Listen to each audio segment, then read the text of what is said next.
Hello दोस्तों, नमस्कार। कैसे हैं आप सभी? सब आनंद से ही होंगे, ऐसी मैं आशा करता हूँ। आज की हमारी क्लास नंबर 2 के पार्ट बी में आप सभी का स्वागत है।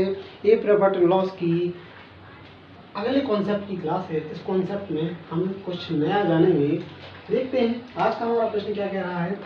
13वां प्रश्न है। ये क्या कह रहा है? एक व्यापारी 27 रुपये में एक वस्तु खरीदता है। ठीक है भाई, मतलब कोई व्यापारी है, उसने 27 रुपये में एक वस्तु को खरीदा है और विक्रय मूल्य के 10% लाभ पर बेच देता है। तो वस्तु का विक्रय मूल्य ज्ञात करें। यहाँ पर कुछ चीजें समझनी है। यहाँ पर सबसे पहले सीपी और एसपी को हम यहाँ पर समझेंगे। ठीक है भाई, यहाँ पर जो सीपी और एसपी की स्थितियाँ चल रही हैं वो क्या कह रहा है? 10% का मतलब क्या होता है?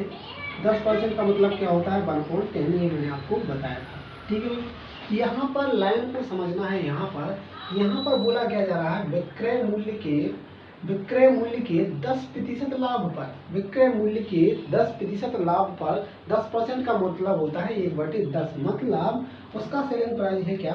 10। 10 का यहाँ पर हम बात करें, 10 का 1/10, 10 का 1/10 कितना होता है? 1 होता है। कहने का तात्पर्य 10 का 10% कितना होता है? 1 होता है। तो 10 पर 1 का लाभ हुआ तब उसने वस्तु को बेचा है। 10 पर 1 का लाभ हुआ तब उसने वस्तु को बेचा है। मतलब उसने जो भी वस्तु बेची है 10 रुपये की बेची है, और 10 रुपये की बेची है, उसमें 1 का लाभ ऐड है।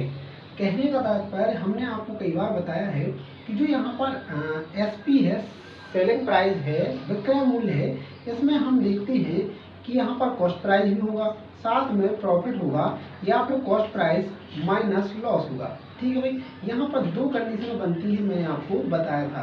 तो यहाँ पर सेलिंग प्राइस में 2 कंडीशन बनती है, लेकिन यहाँ पर बन रही है प्रॉफिट वाली कंडीशन।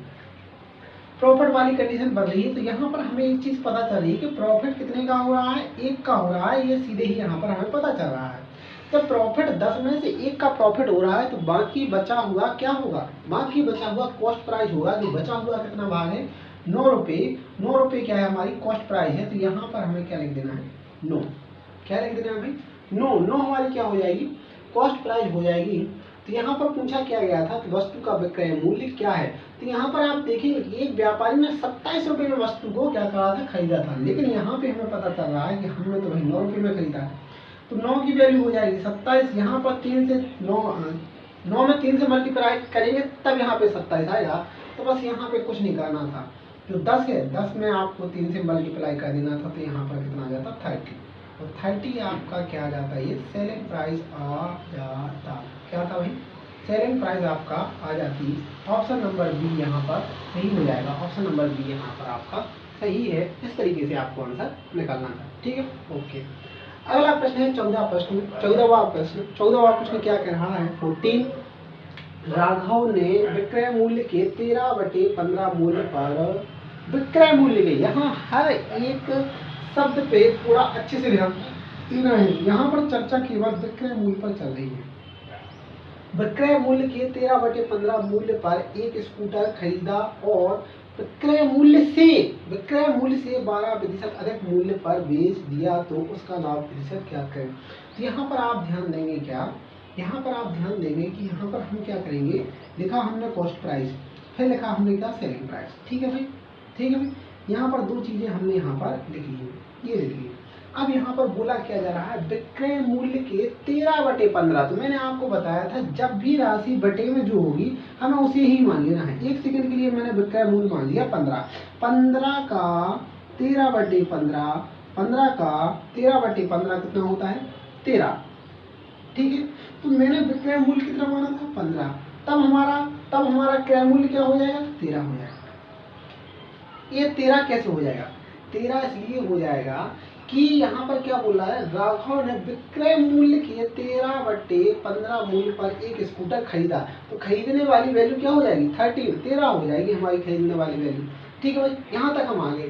लेकिन यहाँ पर फिर क्या बोला है? विक्रय मूल्य से 12% अधिक मूल्य पर वह क्या करता है? इसको बेच देता है। तो यहाँ पर कुछ नहीं करना था। 15 है ना, जो 15 है ना, जो 15 है ना, 15, उस 15 का हमें क्या करना था? 12% निकालना था। ठीक है भाई, ओके।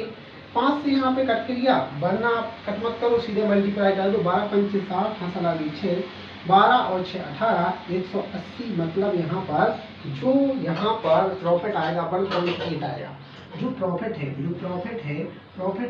प्रॉफिट कितना है भाई? प्रॉफिट कितना है? प्रॉफिट है हमारा 1.80, ये हमारा प्रॉफिट है। ठीक है भाई, ये हमारा प्रॉफिट है। ये प्रॉफिट कब आया? यहाँ पर एसपी सेलिंग प्राइस क्या थी? 15। सेलिंग प्राइस प्लस प्रॉफिट, इन दोनों चीजों को जोड़ देनी है। तो यहाँ पर हमारी सेलिंग प्राइस कितनी है? 15 प्लस 1.80। इनको टोटल को ऐड किया तो कितना हो जाएगा? 16.80। कितनी आएगी भाई? 16.80 हमारी यहाँ पर क्या आ जाएगी भाई? यहाँ पर सेलिंग प्राइस, ये न्यू सेलिंग प्राइस आ जाएगी। ये क्या है भाई? ये न्यू सेलिंग प्राइस है। इसको थोड़ा ध्यान देना है। यहाँ पर हम क्या लिखेंगे? न्यू सेलिंग प्राइस है हमारी 16.80। ये हमारी न्यू सेलिंग प्राइस है। तो अब हमें कुछ नहीं करना, यहाँ पर जो न्यू सेलिंग प्राइस आ गई और यहाँ पर हमारी कॉस्ट प्राइस दी हुई है। तो इसमें हमें पता करना है कि हमारा प्रॉफिट टोटल का कितना होगा। तो यहाँ पर कितना है? 13 है। यहाँ पर 16.80 16.80 है। यहाँ पर डिफरेंस निकालेंगे तो यहाँ पर टोटल प्रॉफिट का जो डिफरेंस होगा वो डिफरेंस होगा 3। कितना होगा? 3.80 हमारा क्या हो जाएगा? प्रॉफिट हो जाएगा। और हम जब बात करते हैं प्रॉफिट परसेंट की, तो हम कुछ नहीं करते हैं। Profit percent equal to profit into 100 upon cost price. तो प्रॉफिट कितने का है? 3.80 इंटू 100 अपॉन 30। ठीक है, कुछ नहीं करना था, ऐसे करना था। अब आप जब भाग लगाएंगे, यहाँ पर आ जाएगा 29 सही 3/13। 29 सही 3/13, ये आपका आंसर हो जाएगा। यहाँ पर टोटल प्रॉफिट परसेंट आपकी वैल्यू निकल आएगी। ये आपका आंसर बनने वाला है। ठीक है भाई, ये आपका आंसर हो गया है। ऑप्शन नंबर डी यहाँ पर सही हो जाना था। क्या भाई? ऑप्शन नंबर डी यहाँ पर सही हो जाना था। इस तरीके से हमें इस प्रश्न को सॉल्व करना था। ठीक है भाई, ओके। अब आते हैं हम अपने अगले प्रश्न पर 15। ये क्या कह रहा है, इसको हम देखते हैं। 15वां प्रश्न क्या कह रहा है हमसे, इसको हम देखते हैं। इसमें हमें क्या समझ में आएगा इसके बारे में जानते हैं। ठीक है भाई, ओके। यहाँ पर ये हमसे बोल रहा है एक मेज को 400 के बदले 350 में बेचने पर हानि प्रतिशत 5% बढ़ जाती है, तो मेज का मूल्य ज्ञात करें। यहाँ पर आप चीज देखेंगे कि यहाँ पर बोला क्या जा रहा है, मेज का मूल्य कितना है? मेज को 400 के बदले 400, यहाँ पर 400 है। 400 के बदले हम कितने की? 350 की यहाँ पर सेल कर रहे हैं।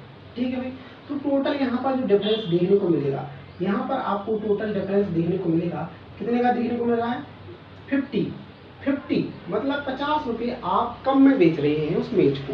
लेकिन बोला तो ये जा रहा है कि जो हानि हो रही है वो केवल 5% की हो रही है।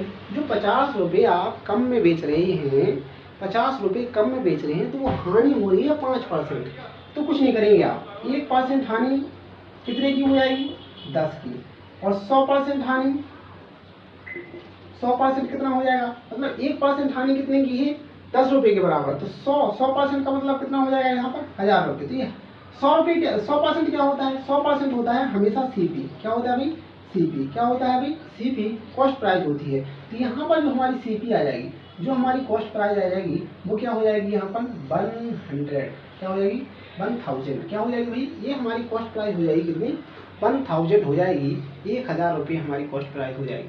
ठीक है भाई, तो हमें कुछ नहीं करना था, सीधे ही पूछा गया था मेज का मूल्य ज्ञात करें। तो मेज का मूल्य कितना हो जाएगा? 1000 रुपये। ऑप्शन नंबर डी यहाँ पर सही हो जाना था। क्या है भाई? ऑप्शन नंबर डी यहाँ पर सही हो जाना था। अगर आप ऐसे नहीं तो एक तरीके से और सॉल्व कर सकते हैं। जैसे मैं आपको बताता हूँ कि यहाँ हमारी कॉस्ट प्राइस कितनी है। हमारी कॉस्ट प्राइस है यहाँ पर 1000 रुपये। कितनी है भाई? 1000 रुपये। ठीक है भाई, यहाँ पर पहले मेज को बेचा जा रहा था 400 में बेचा जा रहा था। फिर मेज को बेचा जा रहा था 350 में बेचा जा रहा था। तो यहाँ पर आप देखेंगे कि 1000 का 60% यहाँ पर कम है। कितना है भाई? 1000 का 60% यहाँ पर कम है। और यहाँ पर आप देखेंगे जब यहाँ पर आप देखेंगे, यहाँ पर देखेंगे तो यहाँ पर 1000 का 65% कम है। कितना है भाई? 1000 का 65% कम है, 65% नहीं है, 65% कम। 60% कितना होता है? 600 का। 1000 में से 600 गया तो यहाँ पर 400 बचेगा। ऐसा ही है ना भाई? तो 1000 का 60% कम है, ये 1000 का 65% कम है। ठीक है भाई? तो यहाँ पर जो हम परसेंटेज में डिफरेंस देखने को मिल रहा है कितने का भाई? 5% का। जो यहाँ पर लॉस का डिफरेंस यहाँ पर दिख रहा है हमें केवल 50 का डिफरेंस, और यहाँ पर देखने को मिल रहा है जब हम परसेंट की बात करें तो कितने का भाई? 5% का। तो ये 5% की वैल्यू यहाँ से आप निकाल सकते हैं। इस तरीके से समझा जा सकता है। समझा जा सकता है कि नहीं? बिल्कुल समझा जा सकता है, इस तरीके से भी समझा जा सकता है। ठीक है भाई? ओके। अब आते हैं हम अपने अगले क्वेश्चन पर। ये हमसे क्या करवाना चाहता है इसको भी हम देख लेते हैं। ठीक है भाई? ओके। ये हमसे क्या करवाना चाहता है इसको भी देख लेते हैं। Okay sir? ओके। यहाँ पर क्या बोला जा रहा है?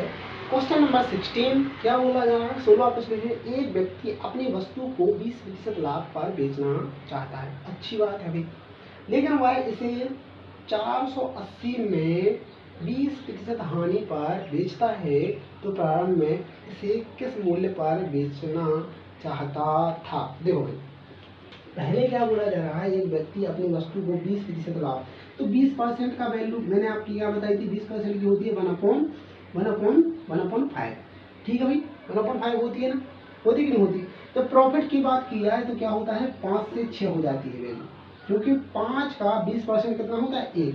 यहाँ पर जब प्रॉफिट कब होगा तो 5 से वस्तु कितने की हो जाएगी? 6 की। तो ये हो जाएगा यहाँ पर कंडीशन क्या हो जाएगी? प्रॉफिट की। ठीक है भाई? अब बात करते हैं कि यहाँ पर क्या बोला जा रहा है, लेकिन वह इसे 480 में 20% हानि पर बेचता है। तो यहाँ पर 20% का मतलब हमें पता है, हमें क्या पता है? 1/5 होता है। लेकिन जब लॉस वाली कंडीशन होती है तो यहाँ पर हमारा क्रय मूल्य कितना हो जाएगा? 5 हो जाएगा, और सेलिंग प्राइस हो जाएगी 4। कितनी हो जाएगी भाई? सेलिंग प्राइस कितनी हो जाएगी? 4 हो जाएगी। 20% हानि यहाँ पर इस तरीके से देख सकते हैं आप। ठीक है भाई? ओके। तो यहाँ पर क्या बोला जा रहा है कि 480 में 20% हानि पर बेचता है, तो आरंभ में इसे किस मूल्य पर बेचना चाहता था? तो यहाँ पर आपको कुछ नहीं करना था। क्या नहीं करना था भाई? इस 4 की वैल्यू कितनी हो जाएगी? 480। यही है ना भाई? यही है ना भाई? क्योंकि 480 में उसने 20% हानि पर, तो हानि तो यहाँ पे हुई थी ना, हानि यहाँ पे हुई थी, तो यहाँ पर 4 कब आया? यहाँ पर जब 20% की हानि हुई, 4 की वैल्यू कितनी हो जाएगी? 480। 1 की वैल्यू हो जाएगी 120। ठीक है भाई? अब लेकिन पूछ क्या रहा है? तो शुरुआत में कंडीशन रखी गई थी प्रॉफिट वाली, तो बोल रहा है कि प्रॉफिट होना था, तब वह कितने में उस वस्तु को बेचना चाहता था। तो यहाँ पर प्रॉफिट कब हो रहा था? जब यहाँ पर 5 से 6 हो रहा था। तो यहाँ पर हमें कुछ नहीं करना था, 6 की वैल्यू यहाँ पर निकाल लेनी थी। तो यहाँ पर 120 में आपको 6 से मल्टीप्लाई कर देना था, और यहाँ पर आपका आंसर आ जाता 1720। ये क्या आ जाता भाई? ये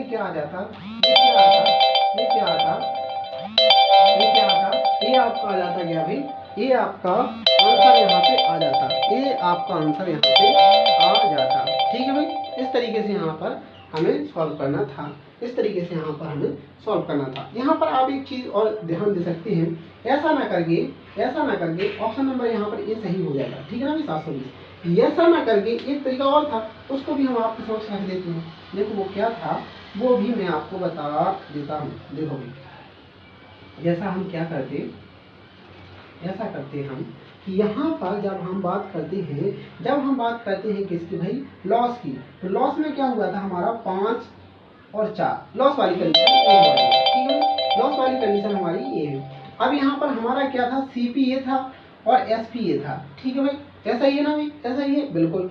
फिर ये सेकंड कंडीशन में प्रॉफिट वाली में क्या था?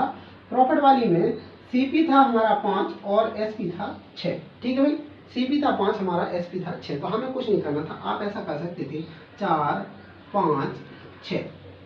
इससे समझे क्या? ये हमारा क्या है? जो हमारा 5 है, 5 हमेशा क्या रहा है? हमेशा यहाँ पर आप देखेंगे तो ये 5 क्या रहा है? हमेशा कॉस्ट प्राइस रहा है, CP रहा है। ठीक है भाई?